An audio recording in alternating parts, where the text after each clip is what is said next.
long story short, prefiro ser um CEO ou um CFO? E a resposta foi muito clara.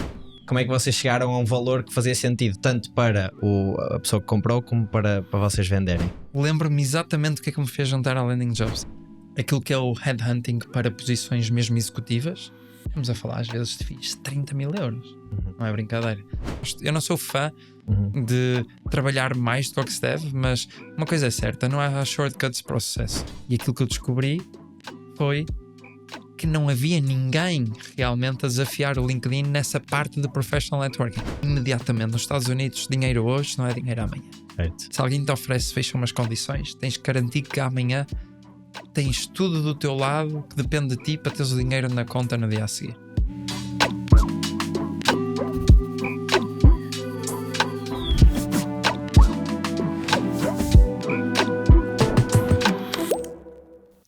Este episódio é patrocinado pela FrameDrop.ai. A FrameDrop transforma os vossos vídeos longos em clipes virais utilizando AI. Experimentem agora, copiem o link deste episódio e colhem no link que está na descrição ou a aparecer aqui. É gratuito.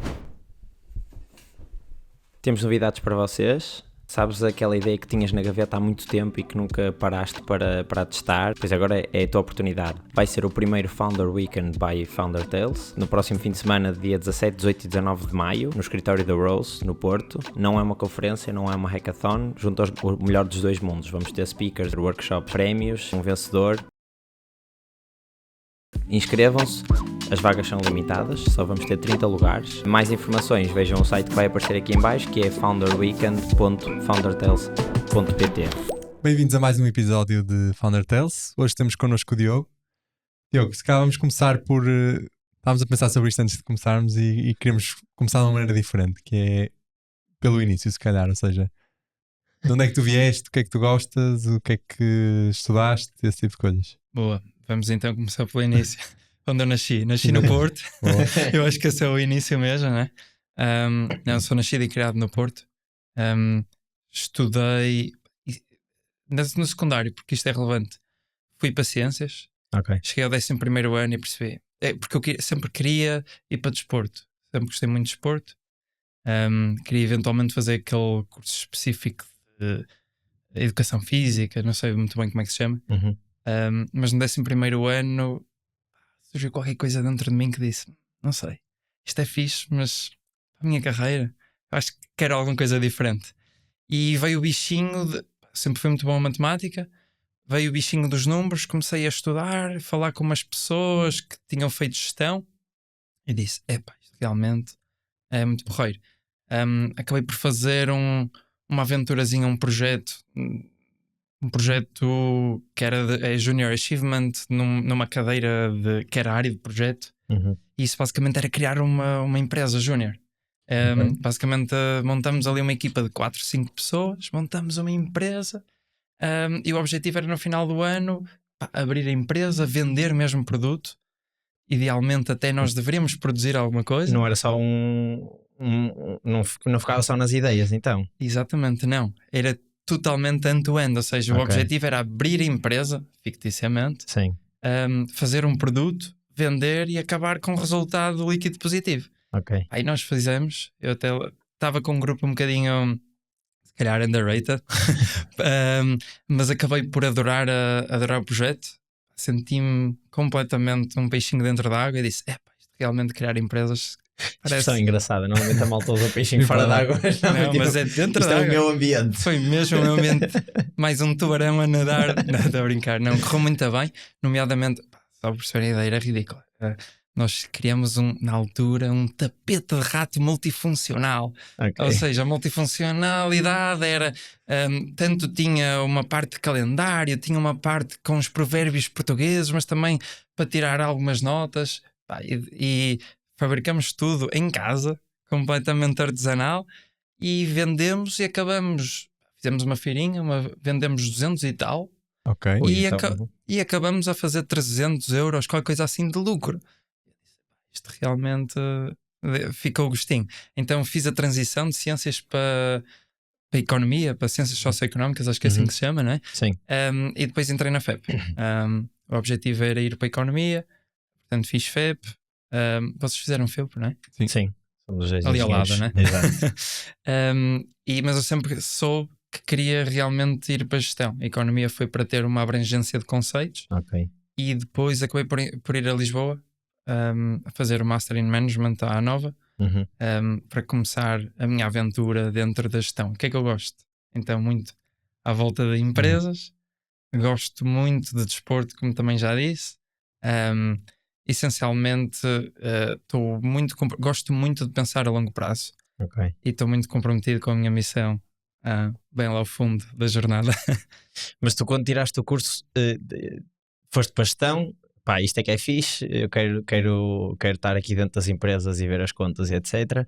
Mas já tinhas a ideia de fazer a tua empresa, ou ias com primeiro vou aprender e depois um dia aí de. Ótima pergunta. Não tinha a ideia. Ok. Eu sabia que gostava Uhum. de ter impacto.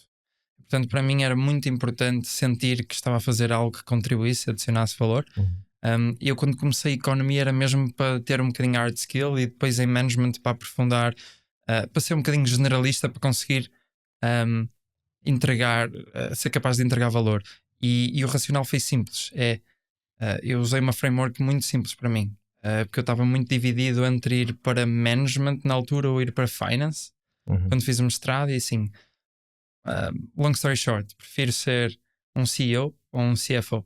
E a resposta foi muito clara. Quero ser um CEO. Então comecei a fazer double down nesse percurso. Podes só, se calhar para quem não está a par, esclarecer qual é que seria a diferença de responsabilidades entre um CEO e um CFO. Essencialmente, o CEO pensa, ponto número 1 de força terá que ser sempre a ver com comunicação, criar cultura e pensar a longo prazo estrategicamente. É muito sobre onde é que eu quero que a empresa vá, para onde é que queremos que a empresa vá, e um bocadinho qual é a visão, qual é o caminho final, qual é o end goal. O CFO é muito mais, como é óbvio, também tem que ter alguma visão financeira, mas são termos muito mais, são situações sempre muito mais operacionais, muito à volta de otimizar aquilo que são as finanças da empresa, muito à volta de rácios, muito à volta de focar-se no seu ambientezinho mais pequeno. Eu sempre gostei de estar muito mais associado ao ambiente externo, trabalhar com acionistas, trabalhar com PR, com agência, com um mercado um bocadinho mais holístico, com os diversos stakeholders. O CFO acaba por estar muito mais a olhar para dentro de casa e uma otimização. Ok. Então, qual é que foi a tua primeira aventura depois de saís do curso, assim, nessa área, suponho? Sim, eu na altura, quando acabei o curso, comecei a fazer um processo intensivo sobre descobrir qual era o meu career goal. Ok. A minha framework na altura foi muito sobre eu vou testar coisas que eu acho que não gosto, só para fazer ticks em algumas boxes. Então comecei a aceitar um estágio na Deloitte. Tive a oportunidade de testar 4 áreas em 6 semanas. Uhum. Em Lisboa, basicamente testei auditoria, corporate finance, consultoria fiscal, e consultoria normal. Normal, Pronto, sim. exatamente. Gestão. Consultoria de gestão, exatamente. E foi um projeto, foram projetos interessantes porque eu estava a trabalhar em cada uma das áreas para um projeto, para um cliente. Ok. Nomeadamente 2 deles, eu cheguei a ir fazer auditoria à REN, já não é confidencial, já foi há muito tempo, e fazer consultoria de gestão à Refriango, que é uma empresa, não sei se vocês sabem, mas de bebidas, angolana, muito grande. Isto tudo em 6 semanas? Isto tudo em 6 semanas. Basicamente era tipo uma semana por projeto e depois tinha a semana de arranque e a semana final, um bocadinho Ok. kick-off. Uhum. E para mim foi muito claro que Deloitte, porreiro para muita gente, respeito, mas não para mim. E na altura tive uma proposta para ficar na Deloitte, mas já tinha aceito e fazer a tese de mestrado à Siemens. Porque basicamente recebi uma proposta, era no Porto, tinha a oportunidade de regressar a casa, este sentimento que vocês sabem, não é? Sim, sim, sim. Estar no Porto. Gosto muito de Lisboa, passei lá muito tempo, mas é onde eu me sinto em casa, é o que é. E o que acontece é os primeiros 6 meses foram muito interessantes. A partir daí eu senti Jesus, corporate pace não é para mim. Eu sentia que eu acho que sem querer ser arrogante de todo, estava mais a ensinar do que a aprender. E disse: não, eu tenho que estar rodeado de pessoas muito melhores do que eu, e não depois de 6 meses estar aqui a ajudar outras pessoas. Claro que ajudar sempre, mas a aprender mais. Então estava tão aborrecido nas Siemens que queria o meu primeiro projeto, o meu primeiro negócio, Enquanto trabalhavas. enquanto trabalhava. Ou seja, eu foquei-me em fazer a tese. O projeto da tese era 6 meses e eu foquei, ou seja, assim, eu tenho que acabar a tese em 2 meses e meio. Que é para ficares com o resto. Ficar completamente livre, exatamente.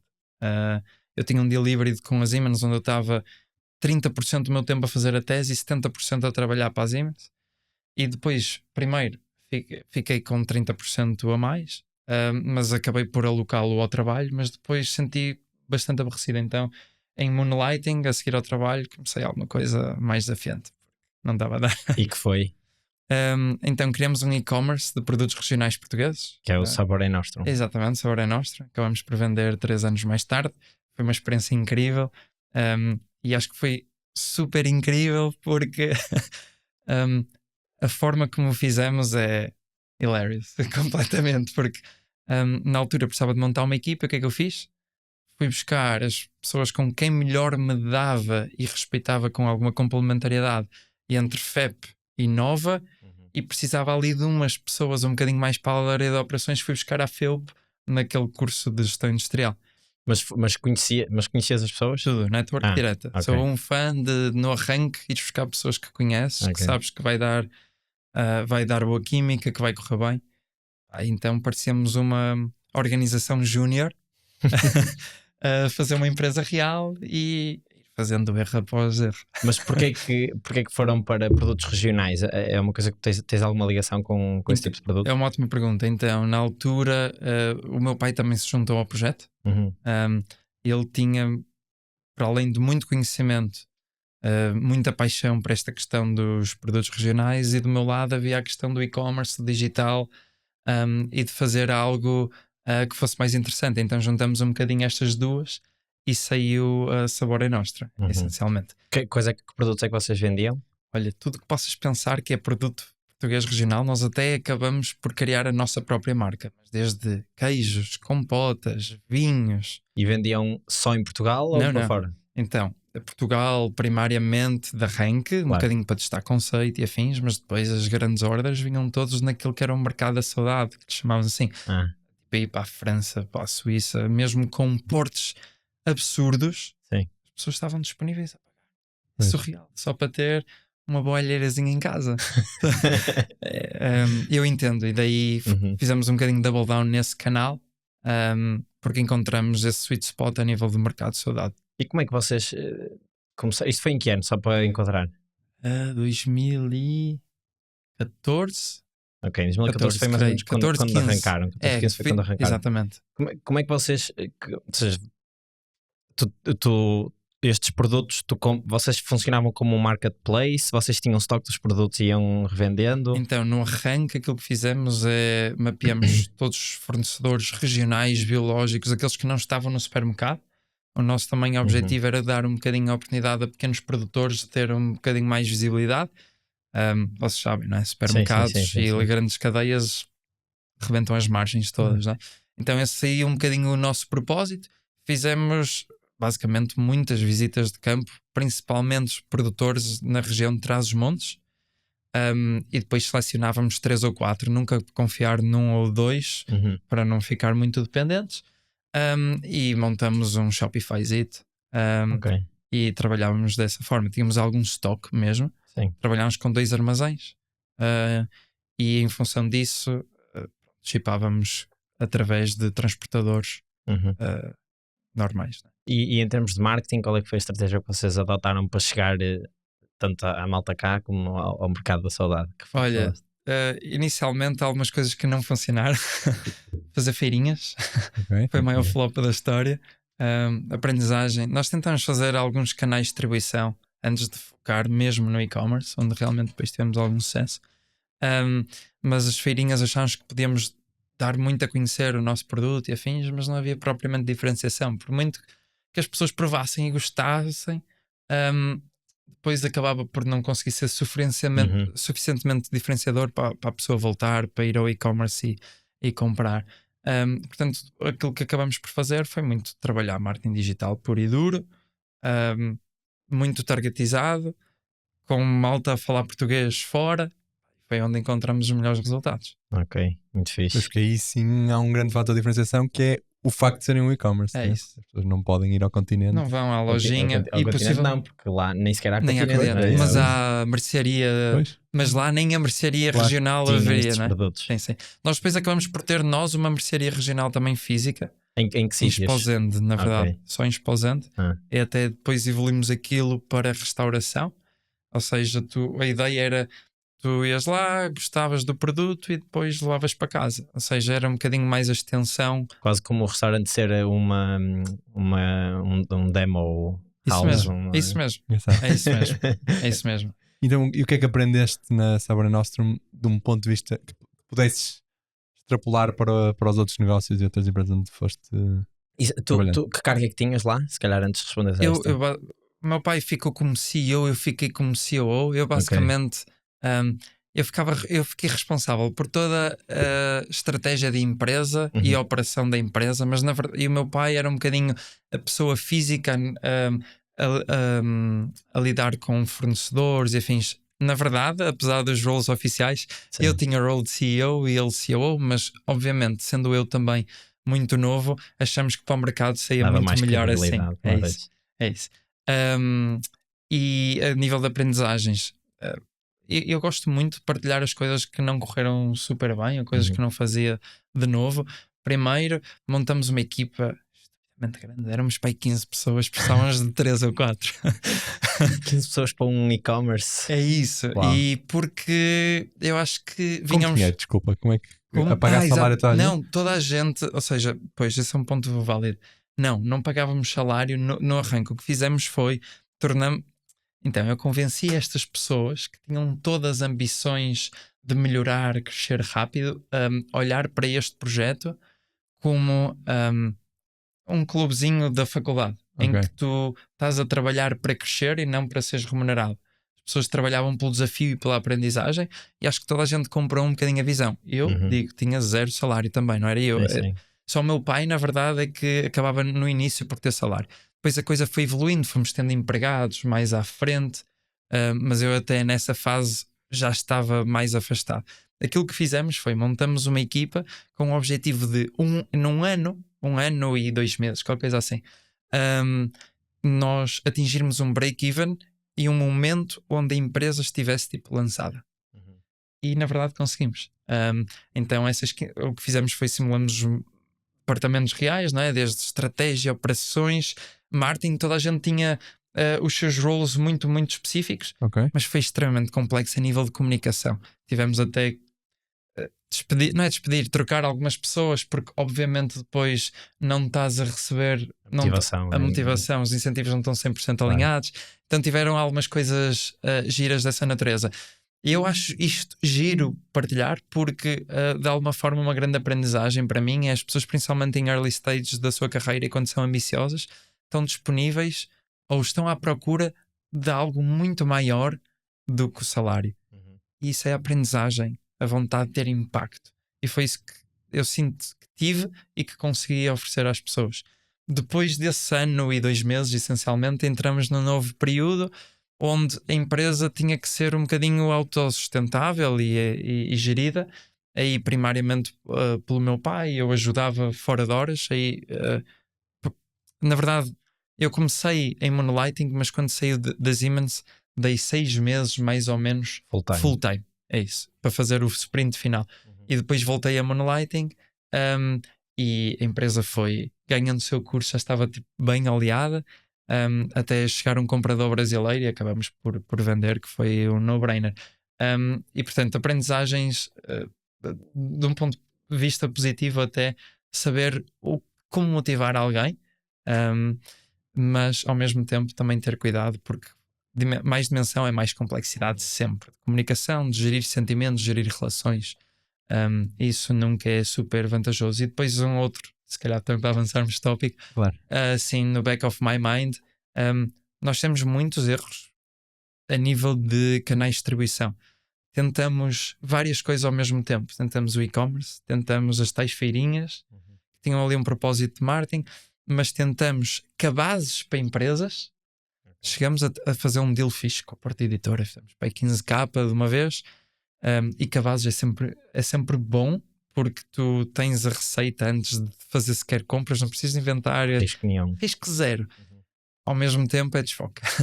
E ainda fomos para o canal Oreca, que é hotel restaurante e cafés. Exato. E tínhamos alguns restaurantes com alguns dos nossos produtos. Mas imagina, isto é o maior desfoque da história, não é? Nós fomos fechando canal a canal até focar 100% no e-commerce e depois ter a parte de restauração, que era o tal demo, como vocês disseram. Isto é muito importante. Eu faria ao contrário. Testar não funciona, avançar para o próximo. Boa. Okay. Eu acho que nunca conseguimos num episódio manter uma cronologia tão clara. Portanto, eu acho que se calhar continuamos nesta, não é? Portanto, mas sim, tens mais sobre os projetos? Tenho mais. Então faz agora, porque depois não dá para andar para trás. Até acho interessante, porque eu algumas conversas que vou tendo, mesmo aí online, são muito à volta da landing ou dos meus períodos a seguir. E da Sabor é Nostro eu nunca tive muita oportunidade de partilhar, por isso é sempre interessante. Força. Ainda existe? Se foi comprado, ainda existe? É uma dor no coração. Acho que toda a gente que vende, que depois vê o projeto morrer, basicamente o Covid matou um bocadinho o negócio. Foi muito estranho. Estranho porque até deveria fortalecer, não é? Pensando em e-commerce. Bem, para mim é estranho, mas acho que já aceitei o caminho que teve. Foi o que foi. Mas na prática o que aconteceu foi: eles compraram, ficaram com o e-commerce, com a lojinha e restaurante, não é? Tudo. E mantiveram a marca. Mantiveram a marca, inicialmente. E depois chegaram à conclusão que não tinham capacidade de ficaram com as pessoas também, aquelas que já eram empregadas? Na verdade não. Portanto, nós na verdade todas as pessoas que tínhamos era basicamente subcontratados, freelancing, e portanto não fazia sentido. E fizemos isso para ter uma estrutura bem lean. Para nós acho que funcionava bem, porque às vezes tínhamos mais picos de procura, sazonalidade. Por exemplo, o verão não funcionava bem para o e-commerce. Porquê? Porque as pessoas regressam, então não compram online. Mas o Natal deve ser uma loucura. Mas o Natal é uma loucura, pré-Natal, sem dúvida, e o verão é uma loucura na loja. Ou seja, nós tínhamos que brincar um bocadinho com essa sazonalidade para empregar mais aqui ou mais ali. Mas inicialmente eles basicamente acabaram por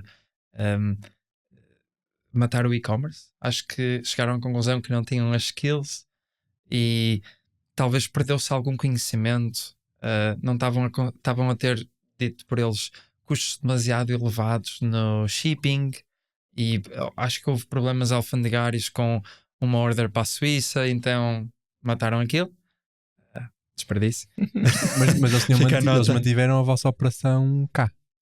Ninguém sabe. Sim, desculpa, não a nível de pessoas, mas, mas todo o processo, armazém, isso tudo entregue, exatamente. Tudo.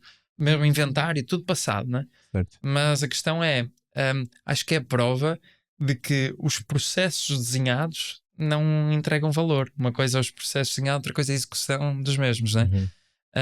E eu acho que, e principalmente iludidos por aquilo que a loja estava a dar, principalmente no verão, focaram-se exclusivamente a isso. E depois veio a pandemia e acabou a loja. Acabou a restauração, fecharam o negócio e pronto, com muita pena minha. A loja representava mais receita do que o e-commerce? Para nós não. Ou seja, de início sim, desculpa, mas quando o e-commerce verdadeiramente explodiu, não. Pois. E aquilo que eu acredito que aconteceu, mal entregamos, eles tentaram explorar o e-commerce, não conseguiram. Ou seja, não conseguiram aumentar a aquisição de novos clientes, essencialmente. Tiveram problemas na entrega e, portanto, acho que tiveram problemas na retenção. E com o churn, matam o e-commerce, focam-se faz sentido. Na restauração. Como é que se avalia uma empresa, por exemplo, uma startup? Há rondas de investimento e há equipas de fundos de investimento e etc. que acabam por fazer essa avaliação. Portanto, há um valor, nem que seja um lower bound, de quanto é que a minha empresa vale se for para ser adquirida e não for uma empresa pública. Mas no caso de um e-commerce, e que pelo que disseste, não me parece ter investimento externo, Não foi tem tudo bootstrapped. tudo. Como é que vocês chegaram a um valor que fazia sentido tanto para a pessoa que comprou como para vocês venderem? Olha, primeiro, o valor, obviamente que hoje em dia existem muitas fórmulas, principalmente para SaaS e afins, Uhum. muito mais fáceis de Exato. calcular. Mas o valor, eu costumo dizer que é o preço que alguém está disposto a pagar. Certo. Não sabemos quanto isto. E tipicamente está associado a o que é que eu, como comprador, acho que aquilo vale, o que é que eu, como comprador, acho que consigo fazer aquilo valer. Uhum. Obviamente que, lá está, isto é um bocadinho mais ideologia, né? Mas na prática, para nós, foram múltiplos de receitas e EBITDAs. Uhum. É tão simples quanto isso. Eu não consigo precisar, já vai lá um bocadinho atrás no tempo, Sim, não consigo sim. precisar, mas foi uma combinação destes dois fatores para chegar aqui ao número certo. E depois acabamos por colocar, ou seja, fizemos um trabalho terrível no Exit, porque estávamos tão convictos no crescimento daquilo que aceitamos pagamentos em milestones, principalmente associado a aumentos da receita e afins, que parecia completamente uma trajetória completamente normal. Não eram crescimentos malucos. Ok. E acabamos por isso e Ver essa parte. ficamos só com 1/3 do valor que realmente deveríamos ter ficado. Uhum. Tão simples quanto isso. Foi o que foi, moved on. Exato. Muita aprendizagem. Não foi uma exit milionária. Foi tipo six figure. Posso dizer, acabamos tipo, com 40k no bolso. Tu e Não. os Eu vou dizer, fundadores? eu para mim, não, isto diretamente para o meu pai. Eu para mim olhei sempre para a Sabor é Nostra Ok. como um projeto que me orgulho Quase em como que, um portfólio para testares o Completamente. teu conhecimento de gestão. completamente, e onde fiz demasiados erros que para mim tornaram-se aprendizagens fantásticas. Uhum. Então acho que sempre ficou muito claro. O meu pai tinha 100% da empresa e foi desta forma. Ok. Portanto, como vês, foi uma exit pequena. Sim, E sim, é importante, sim. tenho toda a transparência do mundo. Nós aprendemos muito com isso. Então disseste, Sim. esses foram esses 40k líquidos. Sim. Ok, fixe. Então, agora, voltando aqui à nossa cronologia, estavas na Sabor é Nostrum, tiveste 6 meses a full time e depois disseste que voltaste a um período mais part-time, mais moonlighting, porque estavas com outro desafio, que era... Na verdade, eu na altura queria ir para uma startup, ou seja, depois senti o bichinho da Sabor é Nostra. Agora era a minha altura de ir para uma mega scale-up. Ok, E é engraçado, também acho que não contei esta história muitas vezes. boa, mais Isto um é sobre exclusivo, mais um histórias, não é? exclusivo, É exatamente. mesmo essas que nós queremos. Isto é sobre histórias. Mas aquilo que eu fiz foi, eu queria muito ir para fora. Eu candidatei-me às 4 melhores scale-ups. Na altura fiz um estudo, 4 melhores scale-ups de Berlim, 4 melhores scale-ups de Londres. O meu top 1, eu já nem me recordo muito bem, mas sei que tinha lá Deliveroo, mas o meu top 1 era a Deliveroo em Londres. Portanto, a competição da Uber Eats. Não, Exatamente. Pois, para muita gente, se calhar aqui Sim. Deliveroo não está acho cá que não no mercado. existe. Mas eu não sei se agora continua, mas já foi maior que a Uber Eats em Londres, pelo menos. Então, a Amazon tentou comprar, foi um bocadinho... Eu acho que nós quando estávamos Erasmus, eu acho que era maior. Nós fomos Erasmus para o Reino Unido em 2019 e só se via Deliveroo. Aliás, eu tinha colegas de casa que Exato. trabalhavam para a Deliveroo na altura em Londres. Exato. A Amazon tentou comprar, depois aquilo não passou a autoridades de concorrência, mas assim, mas é normal, entendo porquê. Claro. Mal se calhar para os founders, mas anyway, tentei, estava tão comprometido com o processo, só para perceberem que decidi fazer um vídeo de candidatura espontânea. Basicamente peguei em 3, 4 amigos, escrevi um script, eles tinham roles Mas era encenado, eram sketches. completamente. Tipo, pedi a um amigo meu para filmar, fazia exatamente isto, mas reparem, envolvia por exemplo, um amigo meu vir de moto a fazer uma entrega para simular Deliveroo. Envolvia tipo um amigo meu vir com uma sertã com salsichas grelhadas, ou seja, eu pus algum esforço nisto, tá? Era só esse o ponto que queria passar. E pedi muito ao meu amigo que tinha as skills de vídeo para editar, Pá, e no fim eu ainda brindava com um copo de champanhe ao sucesso do founder, Will Show. E pá, fiz isto, mandei a candidatura. Guess what? Olha, mas é que eu enviei de certeza que se espontâneo. riram muito quando... Eu continuo a achar que para o role que me estava a aplicar, a candidatar, que já nem me lembro, parece qualquer coisa Operations, Business Analyst. Eu queria tipo algo entry level. Para mim era só sobre estar, começar algo, porque sabia que lá ia crescer. Eu enviei candidatura espontânea, enviei e-mails aos recursos humanos, mensagens no LinkedIn. Tentei o founder, obviamente, isto não ia dar nada, mas podia. Nunca uma resposta. Disse, isto é chocante, porque eu pus imenso esforço. E o interessante é que as outras scale-ups todas, eu recebi o mesmo ghosting. Tão simples quanto isso. Não pus o mesmo empenho, portanto já não me chocou tanto. Não fizeste 8 vídeos, não fizeste. Não, que seria. Mas certamente que fiz candidaturas completamente customizadas, mas não vídeos. E na altura tinha um amigo do mestrado que estava a trabalhar na Landing Jobs e dizia: pá, venha, mas é para Lisboa, anda para a Landing Jobs. E eu disse: pá, estás maluco? Vou para a Landing Jobs, para uma empresa de recrutamento? Que é isso? Eu quero é fugir dessas empresas. Sem ofensas a ninguém, respeito, mas tipicamente na altura, 2016, essas empresas de recrutamento tinham modos muito pouco transparentes que eu não me revejo de forma a trabalhar. E portanto, eu achava que potencialmente a Landing Jobs também seria assim. Ou seja, quando falas de empresas de recrutamento, aquelas consultoras de recrutamento, tipo sem querer Michael ferir Page suscetibilidades, mas empresas incríveis que existem, como Michael Page, Hayes, Randstad, you name it. E na verdade, pá, primeiro disse que não, depois passado 2 meses sem a resposta, disse assim, pá, se calhar, bora falar com alguém. E eu disse assim, ok, vou-te fazer uma intro aos founders. Falei com o Pedro Oliveira na altura. Disse, isto parece-me especial.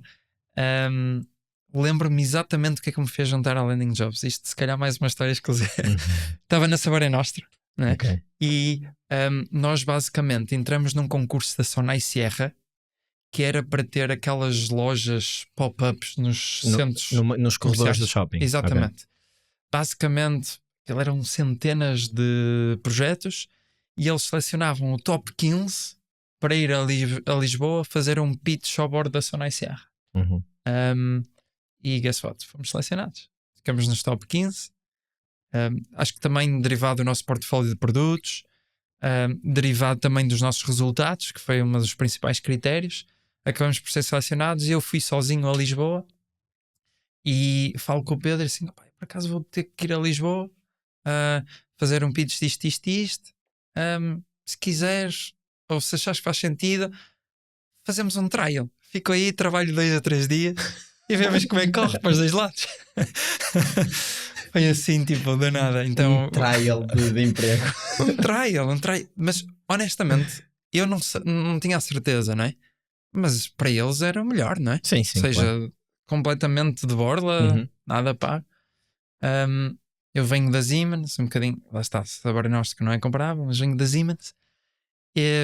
Vou primeiro ao bordo da Sonai Sierra, duríssimo, porque tinha, imagina, aí 15 pessoas acima dos 50 anos a fazer perguntas por todo lado.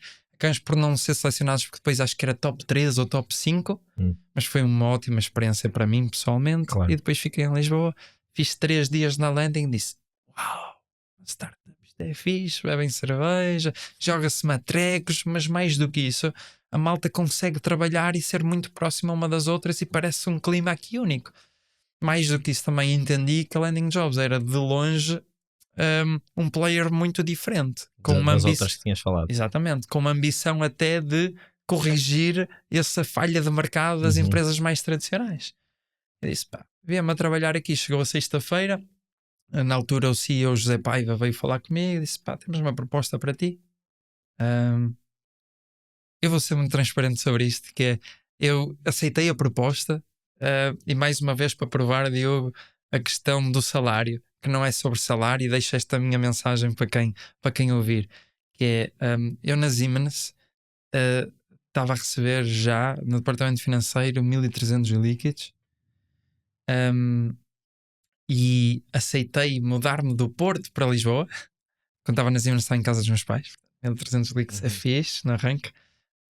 Aceitei-me mudar para Lisboa, arranjar casa, para 750 líquidos. 750. 750. Devia ser, na altura, muito perto do ordenado mínimo. Nem me recordo, mas devia ser mesmo Sim, no limiar. sim. Depois havia ali tipo um bónus de comissão, Ok. que não era capped, por isso era interessante, Uhum. mas ainda assim eu sabia que aquela comissão, principalmente nos primeiros meses, aquilo Não era sabia irrealista. Houve alguém em mim que disse: bora, começamos segunda.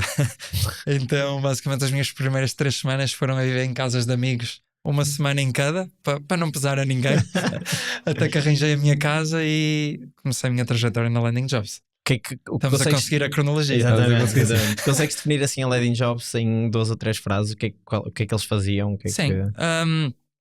A Landing Jobs é basicamente um marketplace para os profissionais, para os programadores informáticos Uhum. encontrarem os melhores empregos que fazem sentido para as carreiras deles. Portanto, tornamos o marketplace primariamente focado em Portugal, de arranque, mas rapidamente um player grande na Europa. Esse sempre foi o objetivo de expansão. E como é que se diferenciam de um LinkedIn ou de outras tantas plataformas? Deixa-me cá ver se ainda me lembro Job do pitch da posting. Landing. Não, estou a brincar. Essencialmente na abordagem, a grande diferenciação, só também para não ir muito deep, era tudo sobre Candidate Experience. Ok. Que é toda a pain que eu tive no processo de delivery das outras. Que é, eu não tive resposta.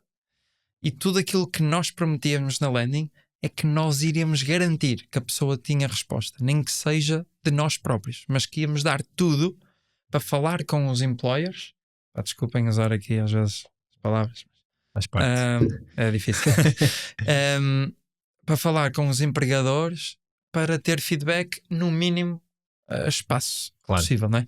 Então, só para perceberem, um candidato, nós montamos um processo que no início era estupidamente manual, mas fazia parte. Antes de escalar, fazes coisas não escaláveis. Esse é o moto. Nós, basicamente, eu já não me recordo muito bem, mas no arranque, nós, se calhar, tínhamos para aí 300, 400 pessoas a registarem-se por dia. E rodávamos dentro da equipa de operações para uma pessoa passar a pente fino todos os perfis e escolher os top 50, salvo erro, para fazer uma chamadas de 2 minutos, 3 minutos, só dizer tipo, bem-vindo à Landing Jobs, estou aqui para te acompanhar, se precisares de alguma coisa, isto, by the way, se preenches o perfil e fizeres XYZ, tens maiores probabilidades de sucesso. E esses top 50 era baseado também naqueles que realmente queriam mudar de emprego, porque havia algumas pessoas que diziam, estou aqui, mas só para ver se aparecer alguma oportunidade, né? Então nós ficámos em quem realmente tinha a pain. E era aí que conseguimos fazer a diferença nesse tratamento de perto com o candidato e ajudar durante todo o processo com feedback, com sugestões de o que é que eles poderiam esperar nas entrevistas de emprego, mas depois também a tirar-lhes algum trabalho. Por exemplo, no LinkedIn, tu fazes LinkedIn ou em qualquer job board, tu fazes uma candidatura ou fazes uma candidatura a 10 empresas diferentes e possivelmente deixas a 10 testes técnicos. Não faz sentido nenhum. Nós na landing, tu fazes 10 candidaturas, fazes um teste técnico e nós aproveitamos para todas as empresas para saltares esse passo, não é? Ou seja, tornamos o processo mais eficiente para o candidato, mais agradável no final do dia, não é? E mais rápido. Quem é que paga aí? São as empresas? Empresas no final do dia. Nós quando arrancamos íamos muito com um modelo de sucesso, mas rapidamente percebemos que o caminho estava para a subscrição, porque senão, imagina, a nível de receitas era uma flutuação. Este mês quebrávamos todas as receitas positivas, todos os recordes positivos, e no mês seguinte estávamos na Rua das Amarguras. Então, para evitar isso, começamos a criar subscrições para ter pelo menos uma safe net.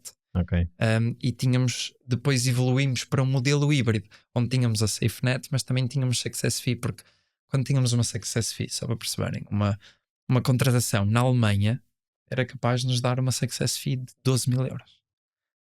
Como devem imaginar, isso é incrível, não é? Fazes 10 destas contratações, são 120. Claro que não fazíamos 10 de 12 mil euros, Sim, sim, mas sim, em sim. média tínhamos FIIs para a Alemanha de 8 mil euros, sensivelmente. Não é? Foi isso que catapultou também a empresa. Ok. Fogo, Estás espantado Estou mesmo. espantado, parece Começaste a uma frase pessoa. com fogo. Exato. Pelas FIIs? O quê? Estás espantado pelo quê? Pelas FIIs? Sim. O valor? Imagina uma empresa estar disposta a pagar esses Mas 8 mil euros normalmente por deve ser para contratação. cargos muito altos, não é? Acredito, mas mesmo Executivos. assim. Ou seja, nós indexávamos ao salário. E portanto, na Alemanha, os salários pois, são muito maiores. Sim, Né? isso é Só a perceberem, em Portugal, a média era 3, 4K. Ok. Totalmente diferente. Né? Depois começamos a fazer até para júniores, fazíamos só 2 mil para ninguém estar a pagar FIIs muito acima. Né? Como é óbvio, quanto mais difícil contratar, mais predisposto tu estás a pagar mais. Claro. E as típicas agências de recrutamento cobram muito mais. Ou seja, às vezes ficam, principalmente aquilo que é o headhunting para posições mesmo executivas, estamos a falar às vezes de FIIs de 30 mil euros. Uhum. Não é brincadeira. Mas muito honestamente, de um ponto de vista de uma pessoa que já recrutou, 30 mil euros na pessoa certa são muito bem aplicados. Claro. Muito bem aplicados. Pagam-se muito rápido. Então, vocês faziam esse profiling manual. Como é que depois passaram isso para como Depois é que começaram a escalar, não é? começamos a colocar tecnologia em cima para fazer tudo isto de forma semi-automática. Semi-automática por uma razão. Porque para nós sempre foi importante ser próximos suficientes do candidato. Porque em recrutamento ainda é bom diferenciar, ainda é bom ter o human touch. Né? E isso era importante. Agora, a forma como fomos adicionando tecnologia era em diferentes fases do processo. Desde a parte de encontrar os melhores talentos, mas também a parte de dar rating. Ou seja, nós desenvolvemos uma tecnologia, por exemplo, que sempre que um candidato, passa a redundância, se candidatava, tinha automaticamente um rating a dizer, para esta posição este é um 5 de 5. E quando era um 5 de 5, por exemplo, nós flagávamos isso ao empregador para eles prioritizarem esse tipo de pessoas. E porquê? Uma pessoa 5 de 5 possivelmente está em 3, 4 processos ao mesmo tempo. Obrigado, Diogo. E esse tipo de pessoas têm poderes de negociar muito rápido e todas as empresas querem contratar essas pessoas. Por isso tem que acelerar. Despachar, claro. É isso mesmo. Tu entraste com que cargo? Porque depois chegaste a outro bastante mais alto, não é? Sim. Não, foi interessante. Eu não comecei como trainee, se bem que há umas notícias giras que pintaram de trainee a CEO. Eu acho que isto fica bem nas mídias, mas eu gosto de ser 100% transparente. Eu comecei com um role individual contributor, nível de operações, sabia zero de recrutamento, zero de tecnologia, não sabia distinguir o que era um back-end de um front-end, não sabia que tecnologias existiam, nem que frameworks, e portanto os meus primeiros 4 meses foi ao lado do Wikipedia a aprender tudo sobre isso. Trabalhava muito por dia e foste recompensado por isso também. E fui recompensado por isso. Eu não sou fã de trabalhar mais do que se deve, mas uma coisa é certa, não há shortcuts para o sucesso. Se tu queres aprender rápido, crescer rápido, tens que trabalhar mais que os outros, principalmente se fosse uma pessoa média. Eu sempre me considerei uma pessoa média a nível de inteligência ou afins. Aquilo que eu achei que era acima da média era a nível de curiosidade, proatividade, e com isso trabalhei mais e rapidamente em 4 meses cheguei a resultados. Eu basicamente comecei logo no mercado mais difícil, que era o mercado do UK, mais especificamente Londres, um mercado que não estava a dar resultado na landing. Haviam 2 pessoas nesse mercado e eu em 4 meses fiz mais receita, gerei mais receita, que na prática foi recrutamentos, né? Consegui colocar mais pessoas. O meu role era fazer as 2 coisas. Tinha algumas empresas atribuídas a mim e dedicava-me a encontrar as pessoas certas para fazer o match, né? Para as empresas. E em 4 meses tive mais resultados que as 2 pessoas juntas em 1 ano. E isso acho que foi suficiente para o Pedro e o Paiva. Passado esses 4 meses, convidaram-me para ser responsável pelo departamento de vendas. Então comecei do zero o departamento comercial. Para mim, uma aventura, imagina. Não sabia nada de sales. E eu disse logo, eu aceito sem dúvida, mas, disclaimer, não sei nada disto, mas vou saber. E tive que montar processos, ferramentas, equipa, e encontrar mentores along the way para acelerar a minha learning curve. E, e, e foi, acho que sempre a crescer a partir daí. Por acaso, mais uma historinha. E eu comecei em julho, nesse role. Como devem imaginar, principalmente julho e agosto são meses muito parados. Ou seja, nunca fui cobrado por os resultados. Chegou a setembro e já era a altura. Pronto, agora sim é o primeiro mês a sério, né? E o primeiro mês a sério não correu muito bem a nível de resultados. Em outubro, início de outubro, eu tinha um bloquinho de 10 minutos sempre nas monthly meetings para falar um bocado. E eu estava envergonhado. Disse, não sei o que é que vou dizer. Tenho 3 meses sem resultados de nada. Tenho aqui 3 pessoas comigo que contratei. E não posso, tenho que passar uma mensagem muito confiante. Tenho que passar a certeza para a minha equipa saber que vamos chegar aos resultados que pretendemos a chegar até dezembro. Já tinha o toque do Paiva 2 ou 3 vezes a dizer, Diogo, isto não está a resultar, se isto não resultar, isto temos que repensar a posição. Quem conhecer o Paiva sabe que ele é assim, e isso puxou muito por mim, por isso agradeço já, não é uma crítica, ao contrário. Então tive que mostrar uma imagem. Basicamente comecei a minha apresentação a mostrar uma floresta cheia de bambu. E perguntei à audiência se sabiam o que era aquilo, e as pessoas depois perceberam que era bambu, e eu tentei passar a minha mensagem. Já não lembro muito bem como formulei o storytelling, mas essencialmente era isto: bambu é exatamente como nós somos na equipa de sales. Demora imenso a crescer 1 centímetro, mas depois o crescimento é exponencial.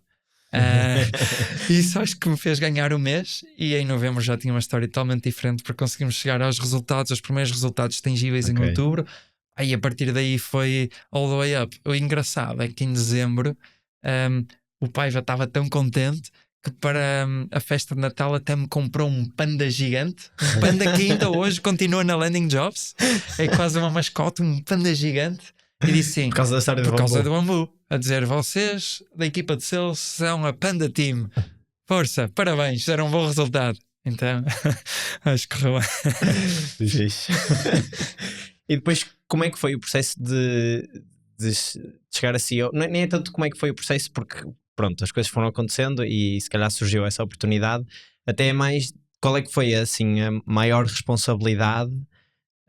Porque seres Head of Sales, não é? Que deve ter sido o nome do cargo, algo desse género. Apesar de tu tens uma responsabilidade muito mais pequena do que seres CEO, que de repente tens a equipa toda a teu cargo, não é? Quais é que foram assim as maiores responsabilidades, aquilo que tu não estavas mesmo preparado para fazer, mas que depois até correu bem e portanto foi aí que cresceste mais? Olha, pandemia.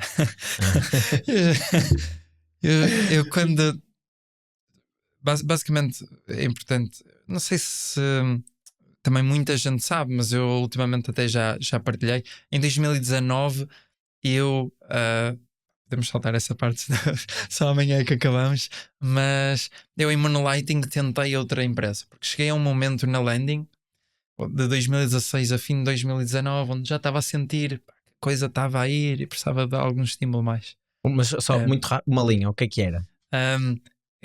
Queria que o David, que foi o meu primeiro, o Head of Operations na altura, portanto o meu primeiro chefe na Landing Jobs, aquilo que criamos era basicamente um marketplace, mais um e-commerce para vender cabazes de frutas e legumes frescos, biológicos, produtos locais para as famílias. Um bocadinho era a casa.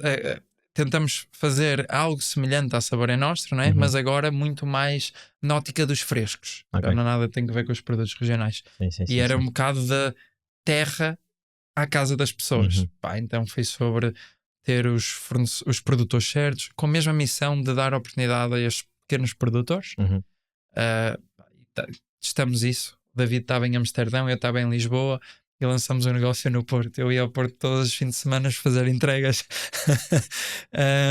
Por acaso tivemos período aqui giro. um convidado há poucas semanas que tem um negócio também assim de frescos, Boa. from farm to table, que se chama Horti.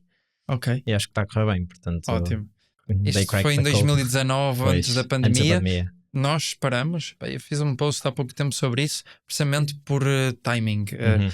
E também que para dar o salto eu precisava de full time para Claro. escalar aquilo e não senti, sabes? Aquela coisa de não senti que é isto. E coincidiu com o Pedro e com o Paiva me convidarem para eu assumir. E disse: pá, não posso desperdiçar esta oportunidade, é bom demais. Na altura fazíamos 2 milhões de ARR, Uhum. já éramos uma empresazita grande, 30 e poucas pessoas, se bem me lembro. Só que início de 2020, primeiro mês fiz, segundo mês pandemia. O que é isto? Tudo Imagina, diferente. Tudo diferente. Imagina, é HR Tech, é recrutamento. O que é que as empresas fazem?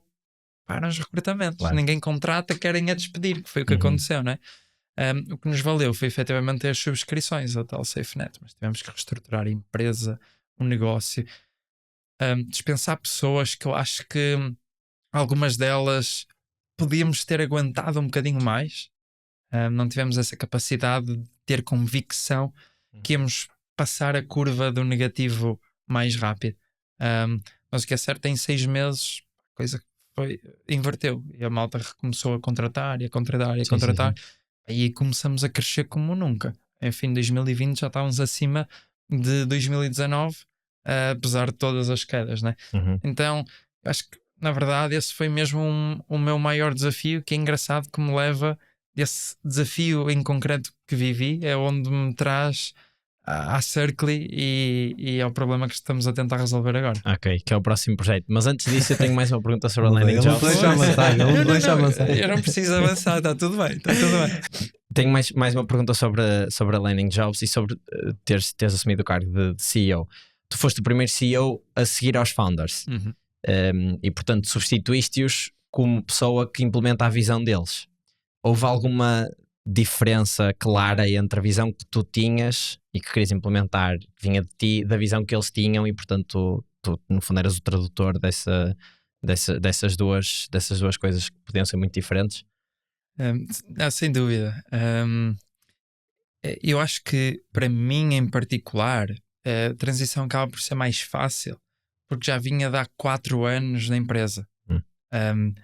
E desde muito cedo, portanto logo quando tive o role de sales, juntei-me à equipa de gestão. E dentro da equipa de gestão, nós, como é óbvio, tínhamos níveis de alinhamento muito grandes e eu estava muito próximo do Paiva e do Pedro, dois fundadores. E passado 3 anos e meio, como deves imaginar, muitas das tuas ideias convergem. Mas, claro que ainda assim tinha as minhas. O que aconteceu foi, na Landing Jobs é um bocadinho particular porque o Pedro sempre foi um fundador mais a pensar produto, escalabilidade, e o Paiva muito mais a pensar em serviço e profitability ou rigor operacional. E esse nem sempre era um equilíbrio fácil de ter. A minha própria visão sempre foi mais próxima do Pedro. O meu objetivo quando aceitei o cargo era realmente a escalabilidade, era levar a empresa um bocadinho além de fronteiras, não só a outros mercados, mas principalmente com mais tecnologia e com mais escalabilidade. Essa era um bocadinho a ambição. E o que acontece foi que o Pedro Oliveira, ele decide sair para criar o que agora é Talent Protocol. Como é óbvio, ficou muito focado na Talent Protocol e portanto sempre foi confiando, inspirando confiança, sempre foi tanto muito menos interventivo, vamos dizer assim. O Paiva inicialmente o objetivo era tornar-se não executivo, ir para o cargo de chairman, e inicialmente ele faz isso, mas depois recomeça-se a aproximar.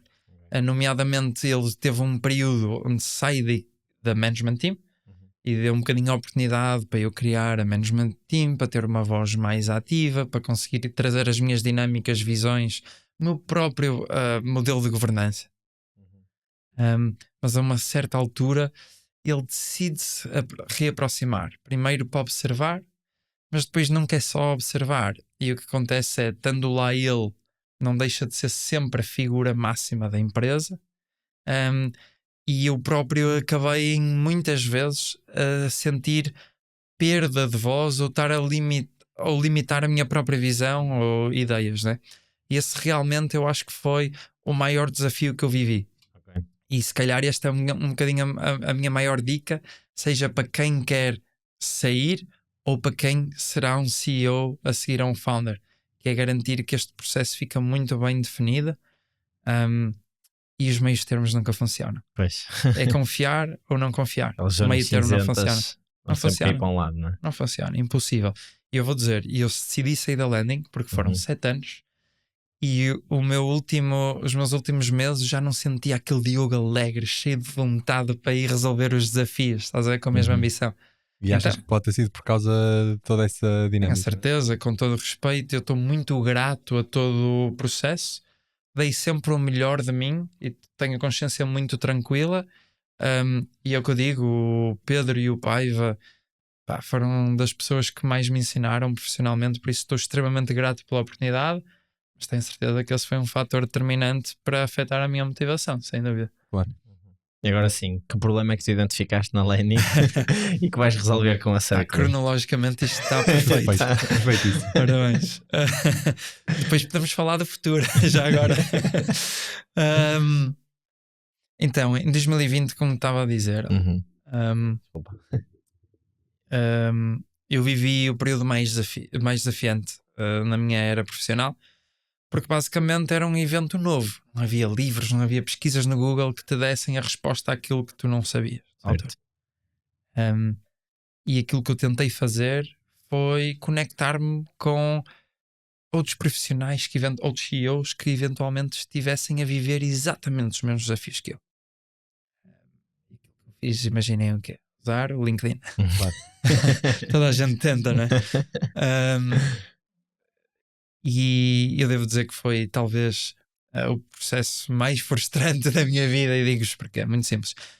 Ou era extremamente difícil encontrar as pessoas que eram realmente relevantes para mim, porque o search do LinkedIn é muito limitado, mesmo com os premiums, mesmo com o Recruiter ou o Sales Navigator é extremamente limitado. Eu acho que se calhar limitado eu até vejo como complexo. Porque... Pois, se calhar, mas eu entendo numa ótica de Sales Navigator e Recruiter possam ser complexos, mas imagina, para mim, eu digo limitado porque o que é que eu precisava? Encontrar outros CEOs mais do que HR Tech em Recruitment Tech e mais ou menos no meu career level ou na tipologia de empresa que a Landing era na altura. Nós devíamos, estávamos ali à volta dos 30 e tal employees, 2 milhões de ARR. Não era conectar com malta que faz um B, não é? Sim. Faz sentido. Ou malta que está a começar e faz sem capa. Não faz sentido. As dinâmicas e os desafios são totalmente diferentes. E para isso não há nada no LinkedIn. A maior parte do que tu consegues encontrar são dados não estruturados e portanto depois as coisas não fazem mais. Na pesquisa também. Tempo e depois não é eficaz, que é um maior problema. E eu ou tinha isso, ou quando encontrava as pessoas certas, as pessoas ou não me aceitavam, não sei, por se calhar ser um português desconhecido. Eu tentava conectar-me com malta em Nova York, São Francisco, Berlim, países mais desenvolvidos, pessoas 2 passos acima de mim, ou então aceitavam e demoravam anos a responder. Então para mim o processo foi muito subótimo. Eu tive que recorrer um bocado à minha first level connection aqui em Portugal. Foi incrível, troquei muitas ideias com outros founders, com outros CEOs, mas não focado na minha indústria. E sei que isso afetou a minha eficácia. Tão simples quanto isso. Eu podia ter feito algo melhor. Só isso. E mais do que isso, podíamos em grupo ter feito algo melhor. Porque se calhar tu perdeste, mas eles também ficaram a perder. 200% de acordo. Porque independentemente do teu cargo, nível de experiência, tu vais sempre, se estiveres exposto vais sempre aprender com qualquer pessoa. Até devo dizer que na Landing, uma das pessoas que eu aprendi muito era o segurança do prédio. Por exemplo, sobre segurança, em que já vou eu para mais uma historinha. Não, mas eu recordo-me, ele insistia comigo a dizer: Diogo, vocês não têm isto seguro, nem era por a questão das câmaras, era mesmo a nível da porta, o nosso sistema não era seguro o suficiente. E ele insistiu tanto até que realmente investimos numa solução inteligente e segura, e eu tenho a certeza que ele poupou-nos problemas futuros, né? E o importante aqui com isto é, se tu estiveres disponível a ouvir, aprendes de qualquer pessoa. Voltando um bocadinho então ao tema, com isto levou-me a pensar como é que é possível, quando eu decidi sair em 2023, início de 2023, será que em 2023 a situação já está completamente diferente? Porque eu na altura tive ineficácia, não é? É até porque toda a gente diz que networking é principal, é tudo, não é? É a essência para teres business success. E aquilo que eu descobri foi que não havia ninguém realmente a desafiar o LinkedIn nessa parte de professional networking. Aquilo que eu fiz foi simples. Fiz 103 discovery chats myself, tipo, todos decentes, acima de 1 hora cada chat. Tentei diversificar pessoas de diferentes nacionalidades, diferentes indústrias, diferentes gerações, diferentes géneros, tudo. E cheguei à conclusão que as pessoas estão no LinkedIn não porque agrega grande valor, mas porque é onde toda a gente está ainda. Para moat é muito, muito fraquinho, não é? Sim, sim. Porque rapidamente vem alguém que adiciona mais valor e tchau. Sem conteúdo, sem as pessoas que populam diariamente, uma network morre overnight. E mais do que isso, as pessoas veem o LinkedIn como um job board, como um marketing sales channel e também como uma social network. Eu não sei qual é a vossa opinião, mas eu faço um scroll em 10 posts, se calhar 6 ou 7 são self-promoting posts ou sensacionalistas. Eu não aprendo nada e digo, Jesus, é uma social network, não quero isto. Sim, eu acho que, falando por mim, nós usamos um bocadinho como social network porque é uma social network de pessoas que pelo menos serão mais próximas daquilo que é o público, a audiência do nosso podcast, e portanto usamos para muito da nossa atividade para publicitar o podcast. 90% dos nossos posts é dizer assim um novo episódio, o ouçam o Diogo falar sobre isso. É isso. Que é o que vai acontecer quando sair o teu episódio. Isso é legit e talvez funciona, mas mais uma vez, mas não aquilo que estás no ponto do networking. Exato, e do professional development, sim, não é? Certo. Porque aquilo que estás a fazer é o quê? Marketing. Certo. É marketing. Sim. Para isso o LinkedIn não vai funcionar. E eu desejo que continue a funcionar. Aquilo que aconteceu desde que foi comprado pela Microsoft em 2016 é que a Microsoft está milking the cow completamente, tirar o valor todo, como faz sempre em todos os produtos. E eu tenho a certeza que o próximo tech giant a ser disrupted é o LinkedIn. Não sei se seremos nós, se serão outras pessoas, mas isto é muito claro. O LinkedIn está há 20 anos no mercado, numa posição confortável, a migrar para um caminho diferente. E atenção, eu não quero propriamente replace LinkedIn, porque ele existe nesta fatia que falamos em paralelo, mas para professional development, para professional networking, não faz sentido com a tecnologia que existe hoje em dia não termos algo mais eficaz. Okay. E como é que vais resolver esse problema então? Boa. Então, também só continuar a cronologia. Depois das entrevistas eu tentei montar a equipa mais experiente que consegui, e juntamente com as entrevistas conceptualizamos aquilo que hoje é Circly, que ainda não publicamos, apesar de... porque ainda estamos em MVP, estamos a acabar o MVP, o Proof of Concept, mais até pre-MVP.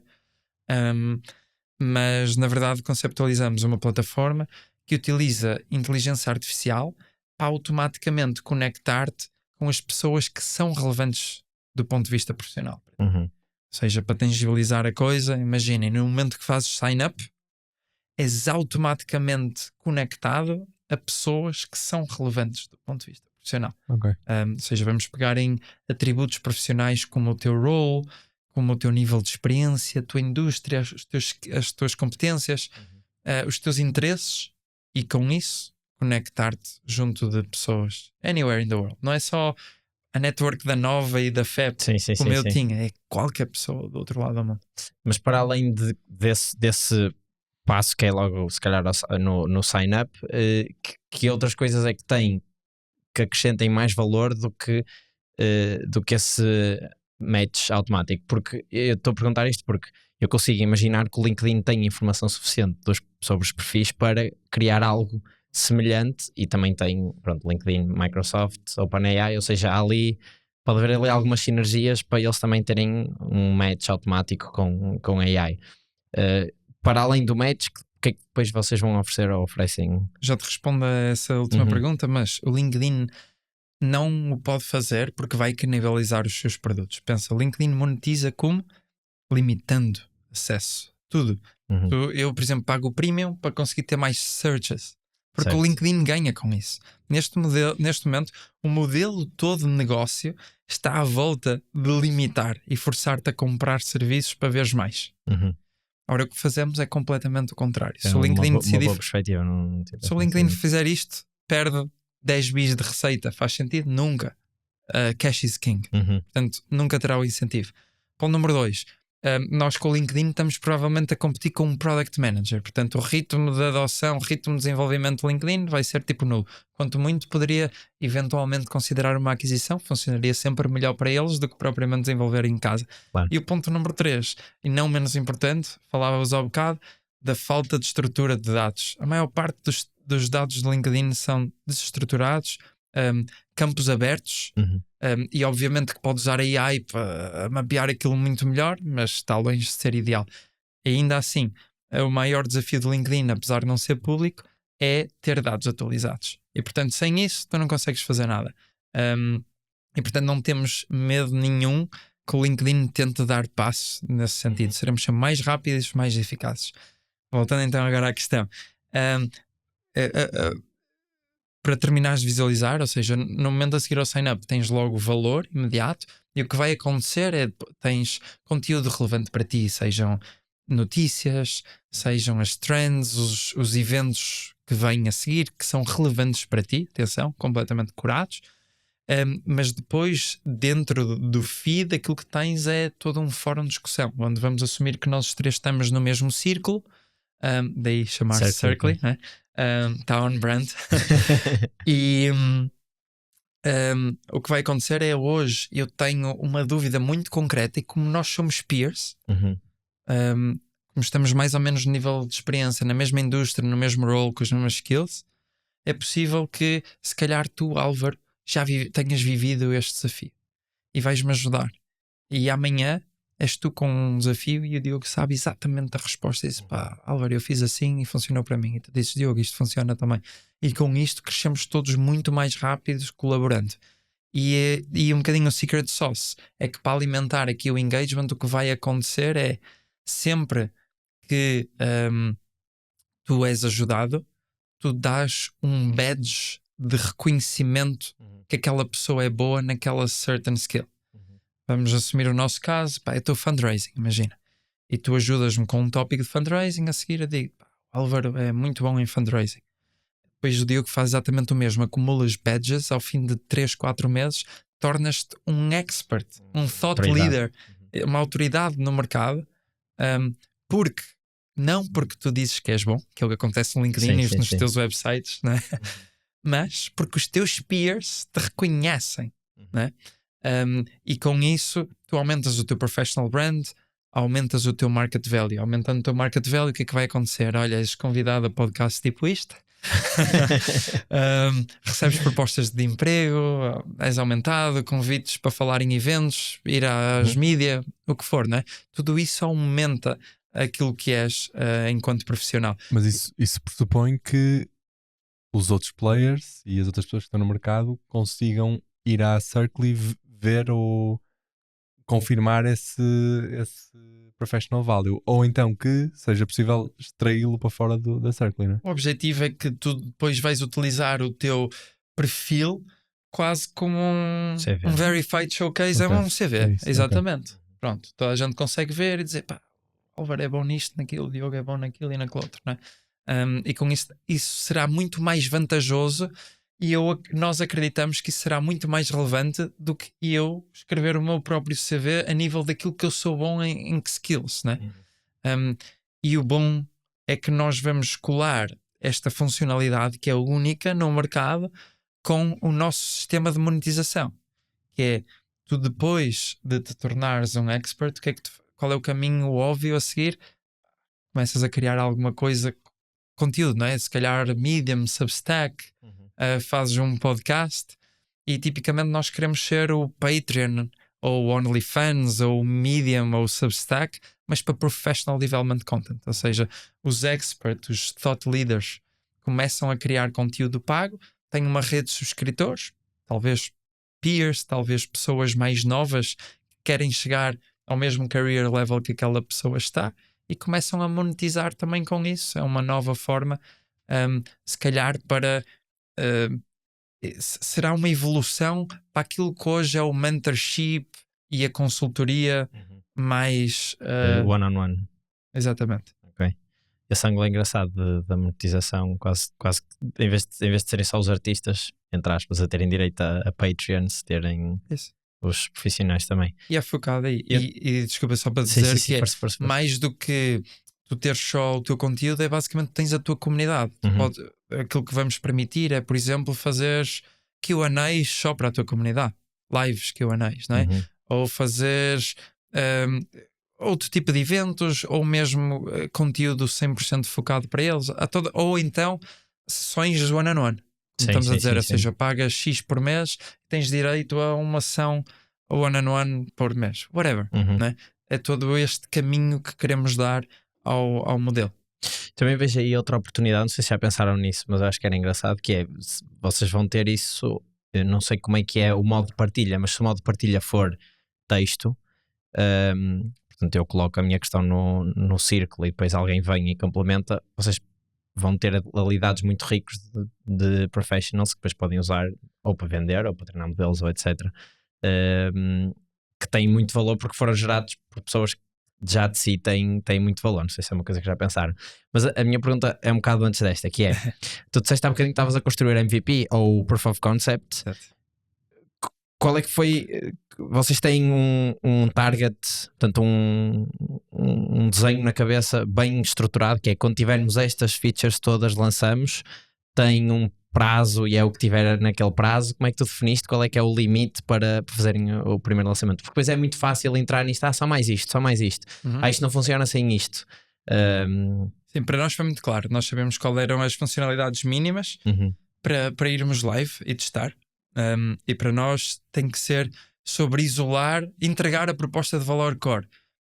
E a proposta de valor core é automaticamente dar-te uma network. Tu começas e tens uma network de centenas de pessoas like-minded, e melhor do que isso é sempre que existir alguma mudança na tua carreira, vamos dizer, tu mudas de indústria, mudas de role, ou simplesmente passas de individual contributor a manager, o teu círculo de conexões automaticamente adapta. Ou seja, tu nunca tens que recomeçar do zero, nunca tens que procurar uma nova comunidade online.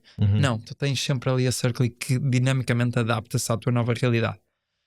O que para pessoas que estão a trabalhar, profissionais que estão a trabalhar em empresas pequenas sem knowledge base dentro, é uma ferramenta de uso diário. Sim. E a terceira é a questão de teres este reward system onde tu és reconhecido pelos teus peers. Estas são as 3 funcionalidades que nós temos que entregar. Tudo o resto é muito fácil de fazer, são as dinâmicas normais. Apesar de nós não queremos de todo ser uma social network, são dinâmicas semelhantes a uma social network, com chats, com um feed, com teres um perfil onde atualizas XYZ, e portanto isso é o básico, fácil de entregar. E está bem definido, não é? No fundo, todos. É igual a exato, é igual. E basicamente nós não estamos a apostar muito na diferenciação disso. Para nós a opção é provar o conceito. Para nós é provar que existe uma pool de pessoas que pretende ter uma network, mas mais do que isso, que tem engagement muito frequente. A minha opção é sobre daily usage. Eu sei que vai ser difícil ter daily usage. Isso é a grande vantagem das social networks, não é? É isso. Há conteúdo diário para ver, portanto as pessoas vão lá diariamente. É isso. E as pessoas só iriam se calhar mais quando tiverem um problema ou para responder a um... Não. Lá está.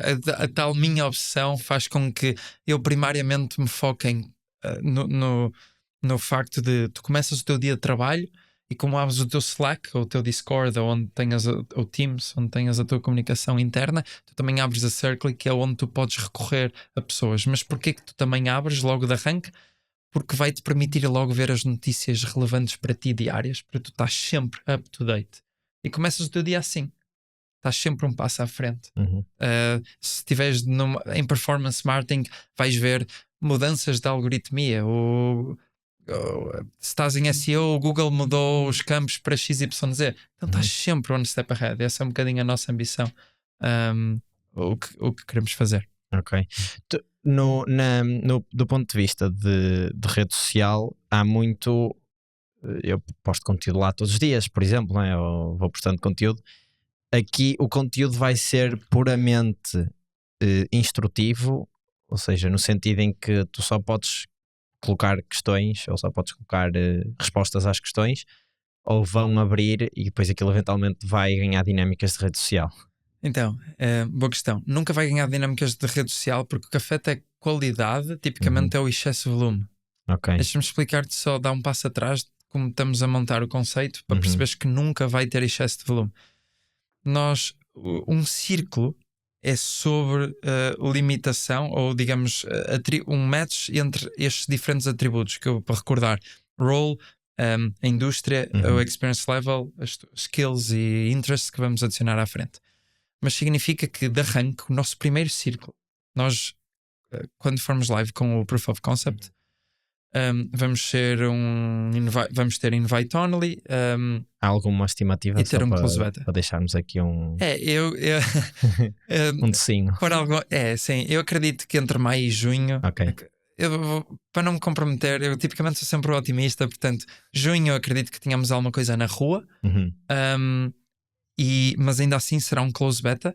E nós o que vamos fazer é focar só no digital marketing, só na indústria tecnológica e só para young professionals. E dentro do digital marketing ainda vamos um layer mais a fundo. Vamos começar para content, ou seja, a malta que cria conteúdo no dia a dia, de profissão, não, por exemplo, como vocês que criam conteúdo, né? Sim. E estavas a dizer, os círculos são formados por aqueles fatores todos. Exato, ou seja, nós vamos vamos handpick 250 pessoas só que fazem um match perfeito com isto, e vão todas ao mesmo tempo live na plataforma. Mas o que acontece é, à medida que isto vai ganhando volume e nós vamos tendo um certo threshold atingido, que por agora não sabemos bem qual é esse threshold, mas começamos por default com 1000 pessoas. Sempre que atingir 1000 pessoas o círculo subdivide-se em algo mais refinado. Por exemplo, o próximo nível aqui é separar os young professionals e nós na verdade vamos começar pessoas entre 0 a 5 anos de experiência nesta área. E o que vamos fazer é fragmentar ainda mais, dividir aquilo que é o círculo mais young daquilo que é o círculo mais mid. E a seguir, quando atingimos o threshold, vamos um layer mais deeper. E cada categoria, cada função tem as suas especificidades. Por exemplo, em sales é mais relevante para ti, por exemplo, se estás em B2B ou B2C sales. Ou o tipo de sales que fazes, não é? Por exemplo, car salesman é completamente diferente de product, não é? Sim. Então, cada círculo terá as suas especificidades, mas vai sempre se refinar cada vez mais para se manter sempre relevante. Este é o ponto. Engraçado. Irem nichando mais. Sempre. Cada vez mais relevante. Quer dizer que para um utilizador, eventualmente, é possível que eu hoje, segunda-feira, chego lá, abro a Circle e vejo que estou num círculo com X pessoas. Amanhã, quando lá chegar, podem ser pessoas completamente diferentes. Ou pelo menos um subset daquelas que lá estavam no dia anterior. E vai aumentando. Aquilo que vai acontecer é tipo, tu pelo menos vais permanentemente estar conectado e consegues entrar one-on-one chat com as pessoas que já tiveste já tiveste conectado antes, né? No círculo. Mas à medida que vai evoluindo, tens um círculo diferente. Mas a piada, Diogo, é nós podemos estar no mesmo círculo e o meu círculo ser totalmente diferente. Porque a forma, ou seja, é difícil visualizar porque as coisas não são estáticas. Cada círculo é único. Deixa-me dizer-te porque de arranque, nós para o experience level mapeamos o experience level em 6 níveis, de 1 a 6. As dinâmicas que fazemos para conectar é tu estás sempre conectado só com uma pessoa, um nível acima e um nível abaixo. Ok. Vamos assumir que tu és nível 4 e eu sou nível 3, o que significa que tu vais estar conectado com pessoas de nível 5, mas eu não. Ok. Ou seja, tu vais ter pessoas que eu não tenho. Então, Ok, então um círculo não é um objeto estático. Não, é um círculo à tua volta Exatamente. e não um círculo Isso mesmo. definido. Não são Isso mesas mesmo. onde as pessoas se sentam, tu tens Exato. pessoas à tua volta. Exato. Ok. E Ok. depois, como pretendemos evoluir para criar engagement, é que tu podes criar os teus inner circles. Basicamente, a malta que tu confias, que tu já conheces, a malta que queres, não sei, a tua crew, não é? Uhum. O teu club.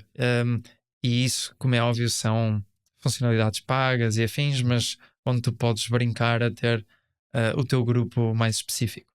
Sim, senhor. Eu acho que não tenho mais nenhuma pergunta sobre a Circling. Eu também não.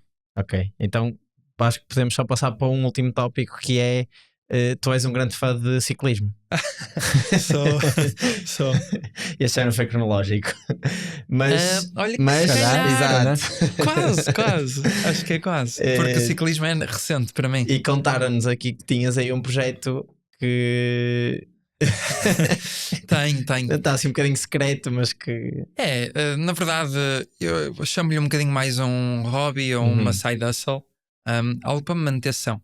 Porque a Circly, começamos a Circly já há 1 ano e 2 meses, qualquer coisa assim. E isto é uma jornada longa. Nós, só para perceberem, nós em setembro, estou a ir só um bocadinho atrás. sim. Nós em setembro, não, agosto do ano passado, iniciamos o nosso fundraising.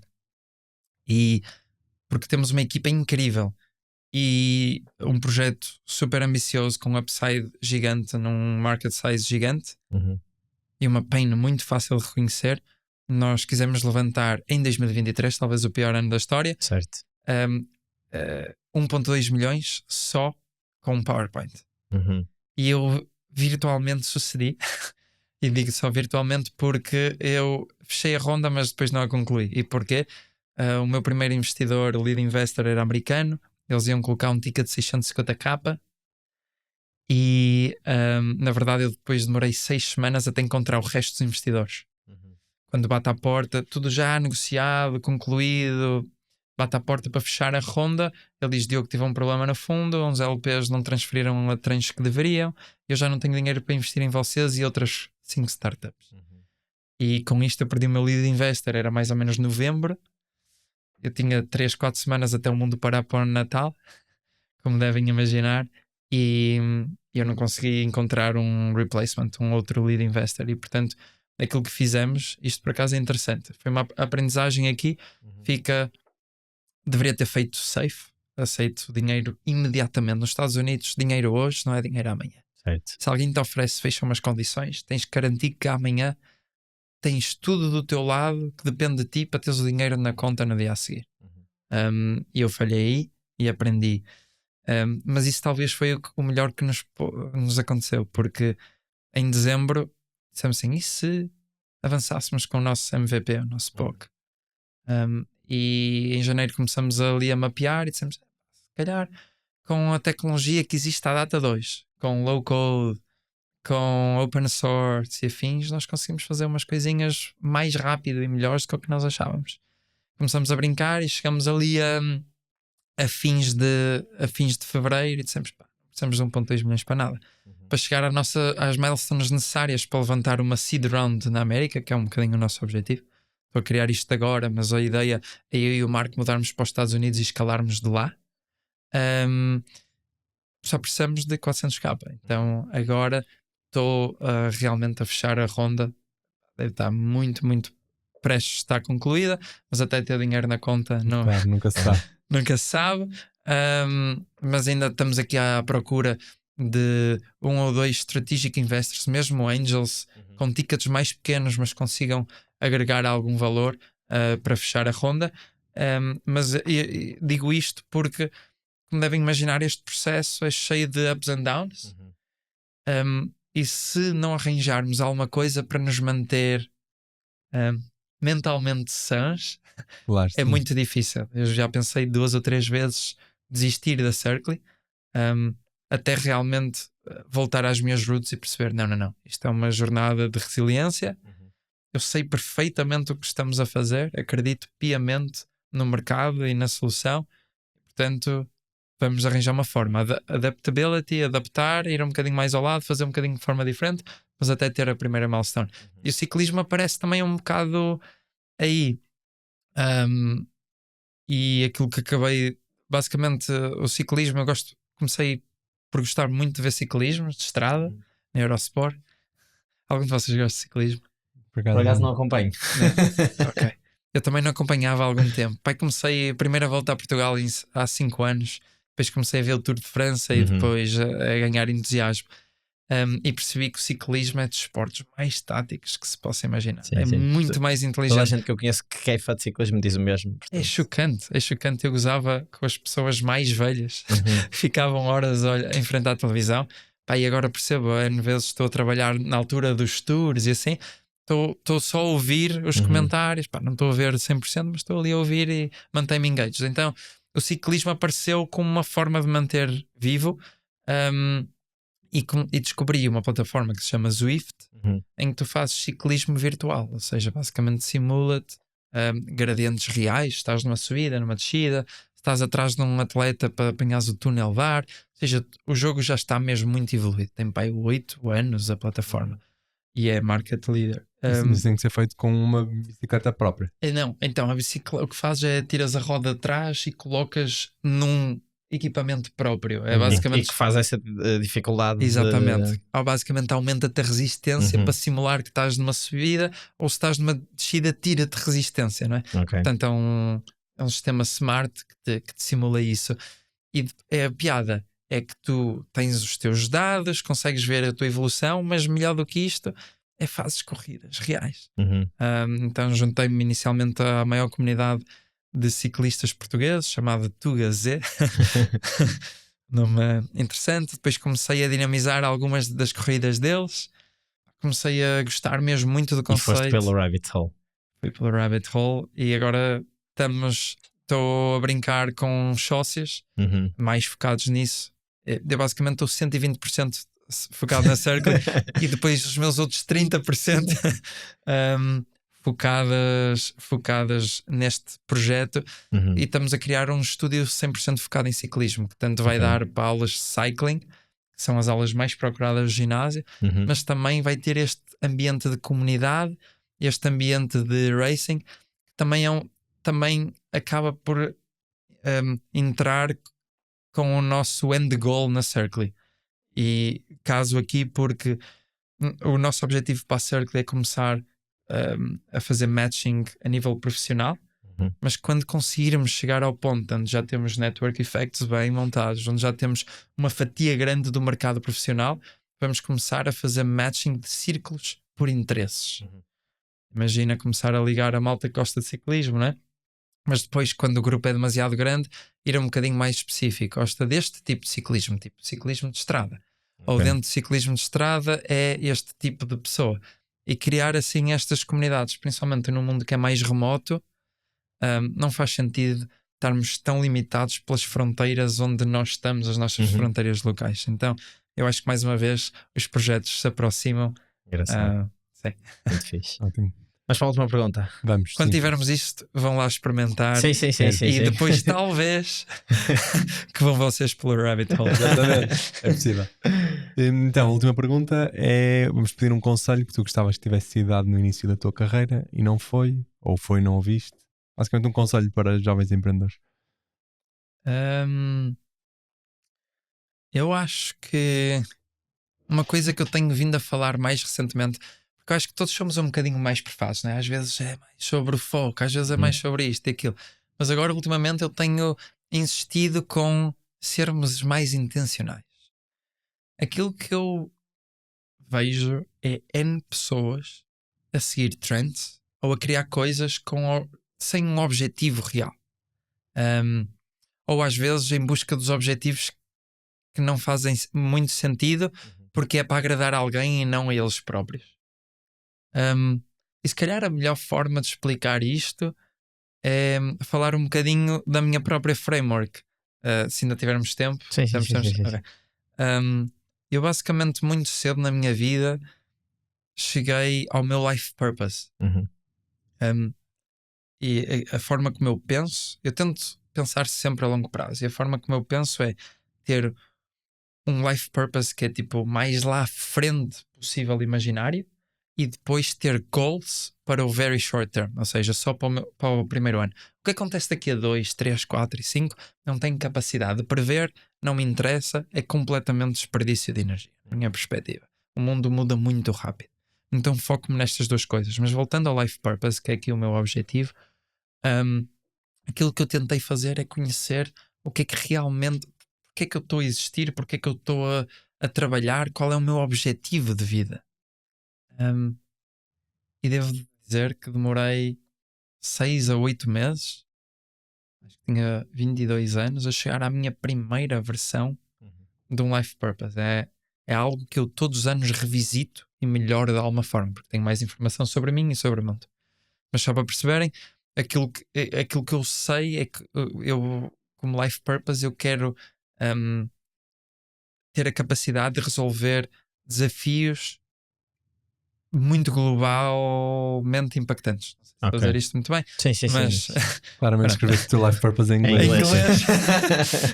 É isso, está escrito no Notion em inglês, é um facto. E, por exemplo, mais específicos, estes Global Challenges para mim, os top 2 de momento são trabalhar na parte preventiva de healthcare. Acho que o sistema de saúde está pensado a ser reativo e zero preventivo. Claro, começamos a ver cada vez mais soluções assim, mas eu acho que há muito caminho pela frente. E remodelar completamente a forma ou o formato da educação. Acho que todo o formato, principalmente em early days, está muito subexplorado. Por exemplo, hoje fala-se muito do tópico de literacia financeira. Não existe nada disto nos nossos early days. Tu não vais para a economia ou gestão, nem sequer tens estoque nisto. Mas mesmo eu tendo ido, acho que sei muito menos do que deveria saber nesta fase. E este é só um dos exemplos. Então, para mim é muito claro que estes são 2 desafios globalmente impactantes que eu quero resolver. Mas para resolver, então, para mim é sobre fazer o reverse engineering das coisas, que é eu, para resolver, o que é que eu preciso? Eu identifico que preciso de 3 coisas. A primeira é claramente network. Preciso ter uma network brutal, pelo menos para conhecer quem são as pessoas mais bem dotadas nas áreas de atuação necessárias para eu trabalhar com elas para chegar aos objetivos que pretendo. Ponto número 2 é conhecimento. Preciso ter muito mais conhecimento, muito mais skills para aumentar as minhas chances de sucesso. E ponto número 3 é capital. Obviamente que se eu for financially free, Podes fazer coisas mais engraçadas. muito mais engraçadas, tenho muito mais influência para fazer fundraising, o que for. E estes são 3 ingredientes. Então tudo o que eu faço na vida é intencional e tem que tocar aqui. Por exemplo, a Circle toca 100% aqui. Devo-vos dizer, e se calhar fica a minha sugestão para a audiência, que naqueles momentos, para mim isto é essencial, porque naqueles momentos em que só me apetece desistir, e juro-vos, eu disse que falei em 2 ou 3 vezes, mas a minha namorada é o meu maior pilar. Se não fosse ela, acho que só ela é que vê. Depois eu já recebi centenas de nãos, como devem imaginar, muitos deles com razões que não são aceitáveis sequer. Algumas nem são desrespeitadoras, mas é pessoas que nem sequer dedicam tempo a avaliar. Isso é muito frustrante. Tu estás a ver que não és correspondido, que as pessoas parece que não acreditam nisto, mas quando alguém te ouve, realmente gosta do projeto e percebe aquilo que estás a fazer. E nesses momentos, para além do suporte dela, que é muito importante, eu vou ao meu life purpose, vejo os meus objetivos e disse: isto vai de encontro, ou eu tenho outra alternativa que vai mais ao encontro destes meus objetivos? Tipicamente eu digo: não, a Circle é o caminho até prova em contrário. Por exemplo, não vai funcionar por XYZ.